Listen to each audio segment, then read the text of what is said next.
I suppose in one tiny little aspect of what the film could do well, or had theoretically done well, was they did show some ramifications of the behavior, more so than I think other similar characters that we've seen in media.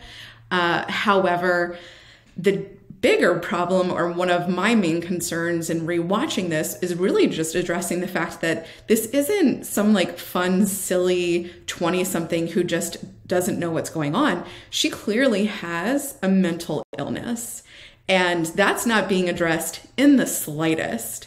If we were talking about like drugs or alcohol addiction instead of shopping, this would have been a very different movie. Right, exactly. Yeah, it's played as very comical, but then I can see where maybe later on, and I know they did redo the ending, I can see where there was panic all of a sudden. Like they shot one movie and then I can see where they went, oh no, oh no. And there's a lot of stuff actually that stuck out to me in that I don't think these people know what things cost. And so I wonder if they went back and sort of made things less expensive than they actually would be, which we'll get into when we start going through the film. But like, for instance, you know, they give her $16,000 in credit card debt. That's one of the big numbers they throw out.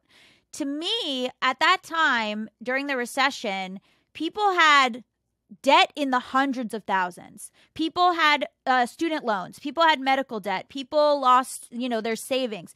The number 16,000, I know it's a lot, but to me it rang as like, that's so doable. Like it did not ring as desperate or as crazy a number as, you know, it's played as in the film. I also think maybe they did that to seem like more relatable, because she would be, if she had hundreds of thousands of dollars in debt, again, like you said, it would be a sadder movie. And also, similarly, they have her buying these luxury items. And I believe at one point her friend says like $900 on these shoes or whatever, or $900 total at Barney's or something, right? And it's like meant to imply that she's bought a lot of things.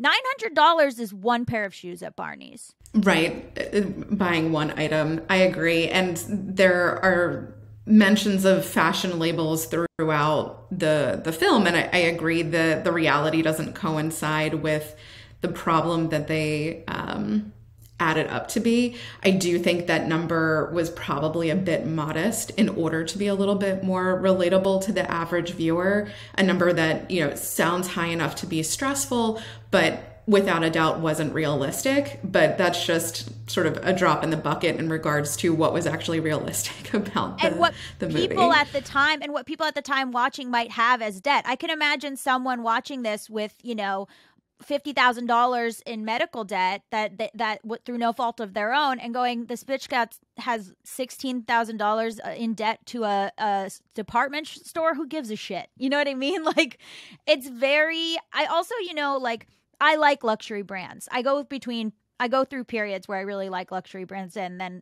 sometimes I regret it. I have bipolar disorder, so we can get into the mental illness aspect of it. And in my book, I talk immensely about how much I would spend while manic.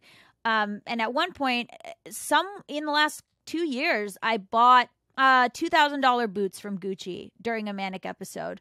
And that's one pair of boots. So I know that these brands, and I'm sure 10 years ago, maybe it was different, but I know that you can, if you buy 5 things at Gucci, that's $16,000 right there.